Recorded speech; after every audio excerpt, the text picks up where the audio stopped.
Hello, and welcome back to our channel where we talk about our adventures together. Today we're going to be talking about the 3 adult-only dining experiences on the Disney Wish: the Rose, Enchante, and Palo. All 3 of these restaurants are located on Deck 12 aft, and while anyone can go to the Rose at any time, Palo and Enchante require reservations, but all of them are fancy dress or elegant dress. Yes, and all of them are themed after Beauty and the Beast.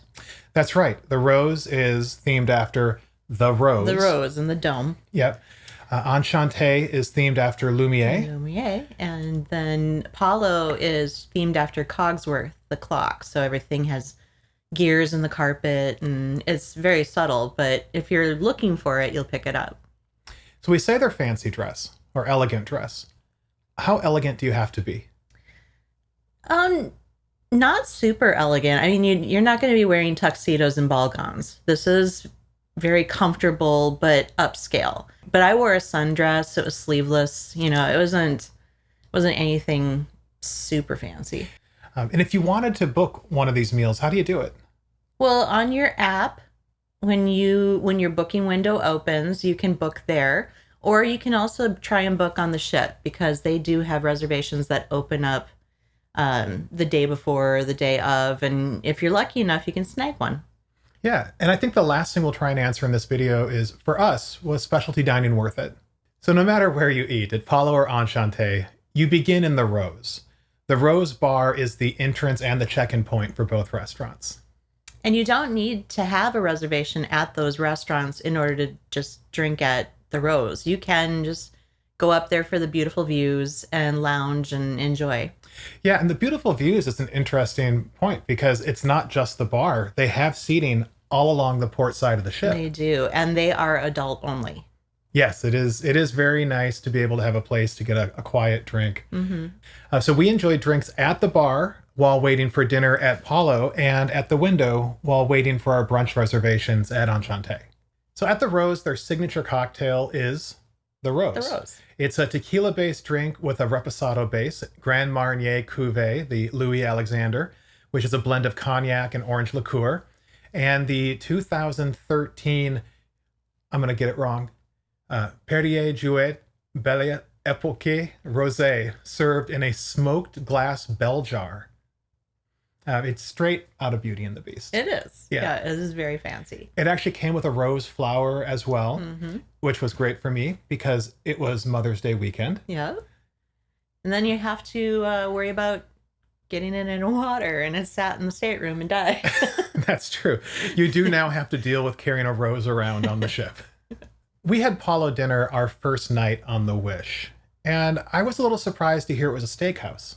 Yeah, it's very different than the other Palos on the other ships, but they do serve all of the Palo classics from the other ships. So you can get the lasagna, you can get the things that if you have a favorite from another experience you've had on a different Palo. But they also have the steak menu as well. So if you're looking for more of a steakhouse dinner, less carbs, you can do that there too. So we started our meal with the Amuse-bouche. Yes. It was a potato gnocchi. We learned during this meal that Amuse-bouche means to amuse the mouth. And it's fun to say. It is. It's very fun to say. It's a month later and we're still saying Amuse-bouche. And after we had the Amuse-bouche, the sommelier came by and he listened to our preferences and what we like, and he suggested a 2019 Barolo from the Long region of northern Italy. This is not something we would have normally No, picked. I'd never heard of that type of wine, and it was delicious. He was spot on with it, and we were very happy with the selection. Yeah, we normally drink like Oregon Pinots, and while this was a distinctly different wine, it really hit all the things that we love about the Pinots. Mm-hmm. For the meal, I had the A5 Japanese Wagyu steak. I normally prefer my steak rare, but the recommendation was medium rare. And when you're ordering something like that, I feel like you need to defer to the chef. So I did defer, and it was excellent. You just put your fork on it, and it fell right through. What did you have? I had the lobster, and it was on top of it was almost like a tortellini, but a little bit different. Very good. The cream sauce was excellent. I went more for the Italian side because I like lobster. Yeah. It was also very well done, and it was a good time. Yeah. So for dessert, I had the amaretto souffle. You had tiramisu. Oh, I had the tiramisu, Yeah. which came a little different than other tiramisus. It came in like I want to say like a chocolate cup, and it didn't, to my recollection, have any lady fingers in it. It was more of a mousse, which was really good, but surprising, which is kind of fun too when you're on a vacation trying something you would not be able to find at home. Yeah. Everywhere we went prior to this meal, when they would ask, what are you having for dinner? And we said, we're going to Palo. Everybody said, make sure you try the tiramisu. Yeah. And so it was, I think it lived up to the buildup in terms of being interesting and delicious. Right. Yeah. The meal ended with a digestif, which for us was a raspberry sorbet with limoncello. Yes. It was excellent. Excellent. Yeah. So our very next day was Nassau. And we've been to Nassau a bunch of times. So we decided to have Enchante brunch instead. Yeah. Well, we had never been on the Wish, and I wanted to explore the ship and enjoy get to see everything. So we thought, let's just stay on the boat, and we got to have the Enchante brunch while everybody else was walking around. And yeah. Now, what surprised me about Enchante brunch, because we watched a lot of videos ahead of time, was that in early 2024, they discontinued the brunch menu. Yeah. And it's now just the full dinner menu. And we were very happy about that. Yeah. So you can do brunch, but still have the full experience. But just like dinner, there's multiple dining options. Yes. So you have a la carte, you have the passion, the potager, and the collection. Right.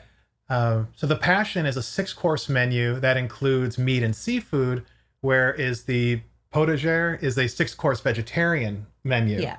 And they're both available with wine and non-alcoholic drink pairings. The collection, which is what we did, Yes. is a 9-course meal whose dishes are left to the chef. If you watch videos, what you'll see is that there's a lot of overlap cruise to cruise, but there'll be a couple of things that differ, probably based on availability. And we also got it with the champagne journey. Yes, we did. And they do have a dessert-only option as well. Yes. But we were there to eat. Well, and they started us off with a glass of champagne. When you walk in, they ask you if you would like to start that way. And then from there, you can either do a wine, like you can buy a bottle of wine. You don't have to drink it all. There's a lot of options. But for us, we wanted to have an experience that we don't do at home. That's right. I ordered the Dom Pérignon because I'd never had it. I thought, if I'm going to start, let's start with the classic. What I learned is that if you get the champagne journey, you get Dom Pérignon. So if you're going to do the champagne journey, I would recommend that if you're going to get something ahead of time, ask what's not on the champagne journey so that you can try as many things as possible, or double down on something you love.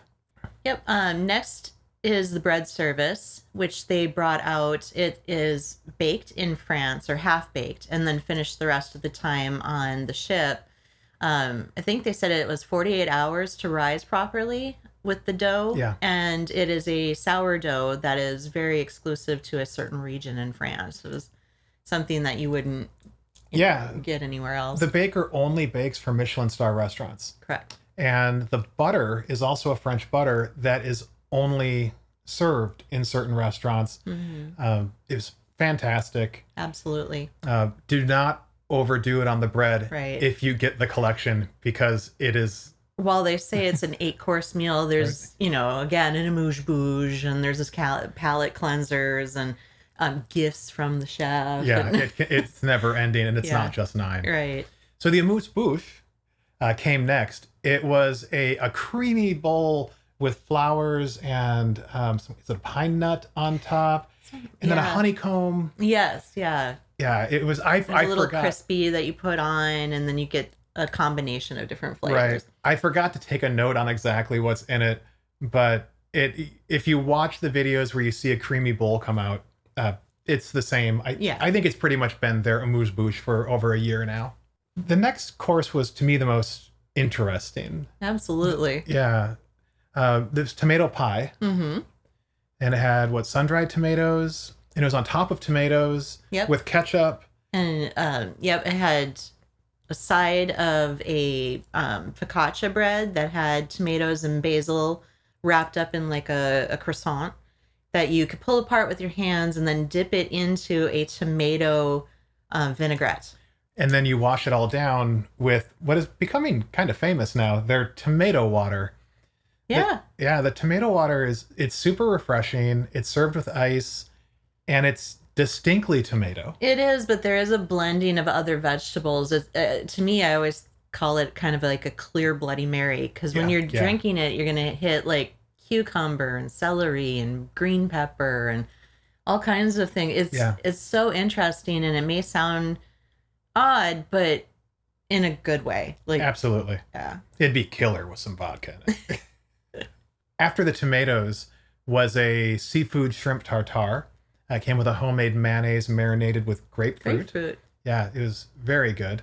Right. And then the next course was the caviar course. It came out on a potato foam with a vodka creme fraiche layer with dots of spinach. So you kind of blend it all around on your plate and get all of the flavors together. And it was excellent. I love caviar now. Yeah. It's one of those foods that we never really think about, but when we have it, it's just, boom. Yes. Chef's kiss. And now we got the real food. Yes. I mean, it's been great so far, but now what's coming is a little more substantial. It started with a lobster tail. It was boiled in a vegetable broth with potato chips in a lobster bisque with cognac. And I literally mean potato chips. Yeah. Just crumbled up for some, different consistency. It gives you a little crunch to your bite. Yeah, earlier cruises had a dish with Fritos in it. So this must just be a thing that the chef likes to do. Maybe future ones will have more pretzels, because they have a lot of pretzels on the wish. Yes, they do. What was after that? After that, we had the sous vide pollock in a curry reduction with 3 different spices and a curry foam. So that one was excellent. The texture on that fish was amazing. It wasn't raw. It was fully cooked, but the softness to it, you would think it was raw, because it's just, I don't know. It was flaky. It wasn't like anything I've ever had. Yeah, it was really, really good. But it was also probably about 3 to 4 ounces of meat. When you start looking at a couple, 2 to 3 ounces of lobster, a 3 or 4 ounce piece of pollock, and then what's coming next? Yes. The Snake River, Idaho Wagyu tenderloin with a montage of celery and stacked vegetables with an au jus sauce. Yes. It's very fancy, but again, probably about 4 ounces. Yeah, you're not going to walk away hungry. If you think like small plates and you think, well, for that price, I'm not going to be full. This was about the point that I think I was telling you I was ready to give up. Yes, yeah. But we're not desserts, done yet. No, we are not done yet.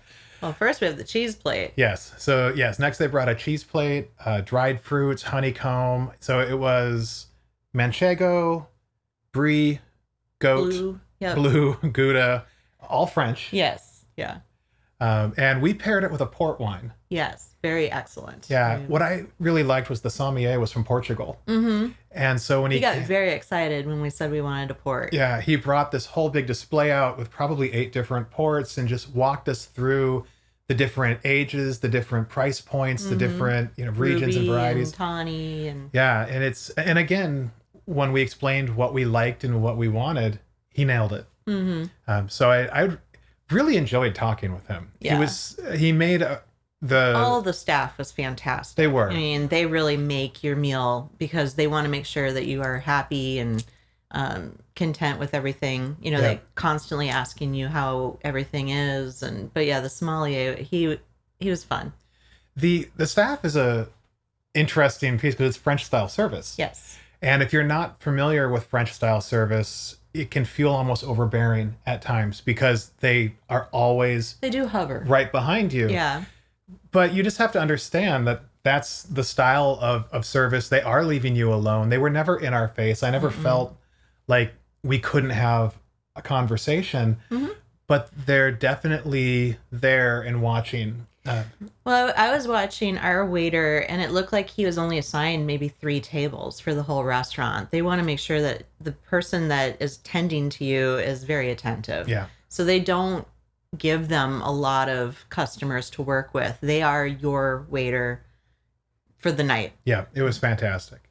So now that we've been through the amuse-bouche, the early courses, the 3 meat courses, The pre-dessert. now we're on desserts, the pre-dessert dessert. Now we're on to the pre-dessert, Yes. which was a small tray of 4 chocolates. Yes. Yep. They're almost like a bonbon or a truffle. Yeah, those were great, but we've hit the point now where you have to start being selective because you might not make it through the end. Yeah. The last part, the real desserts, we got espresso and coffees. I ordered a French press. They don't have drip coffee there. You have to they come out with the whole big pot. Yeah, and the espresso was fantastic.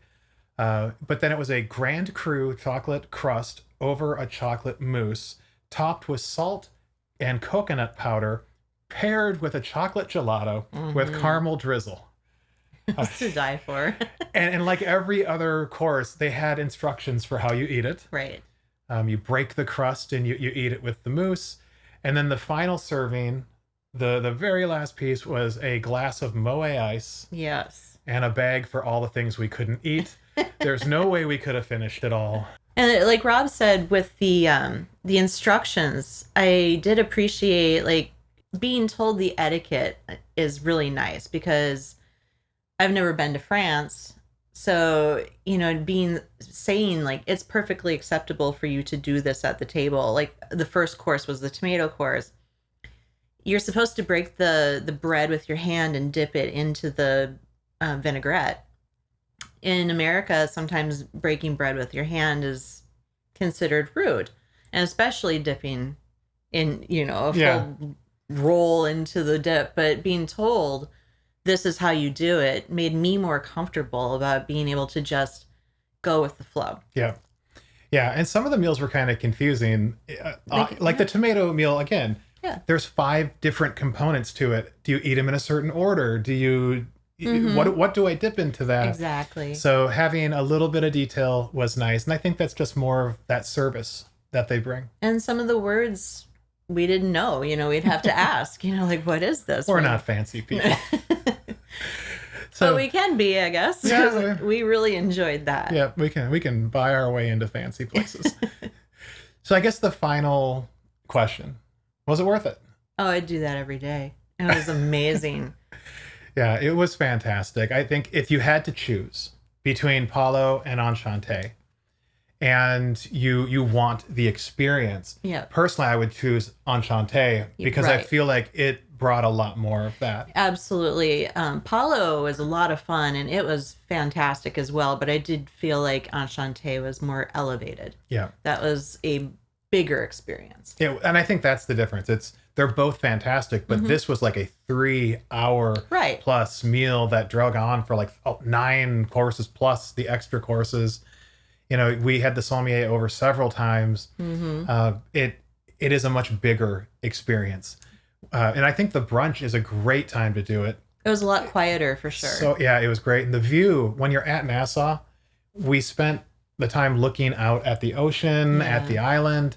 It made it just really fun to have that view, not just the ocean at night with a highly reflective window. Right. Once the sun goes down, you don't really see out to the ocean. It gets pitch black outside, and you can actually see everyone behind you and the reflection of the window in front of you. So I think going during the day was a lot more fun. Yeah, absolutely. So overall, it was an amazing experience and loved every minute of it. On our next cruise, we're doing Remy. Right, which is Disney Cruise Line's other French restaurant. I'm looking forward to comparing the two. Absolutely. And if you've been to either of these, you've been to Palo, to Enchante, or the Rose, let us know in the comments and tell us what you thought about it. If you disagree with anything that we said, or if you had your own experiences, we'd love to hear about them. So if you have any advice about Remy too for our trip coming up, we'd love to hear it in the comments. So thanks for hearing about our experiences. If you enjoyed what you heard or if you found anything useful, please give us a like, subscribe to the channel. We do this mostly for ourselves to kind of remember what the trip was, but we really do enjoy sharing our experiences. And if others are... And hearing other people's experiences Yeah, too. and if other people are finding value in that, or if they find it interesting, it just feels good to hear that. So let us know. Hit smash. Like buttons. Smash that subscribe button. Thanks. Bye.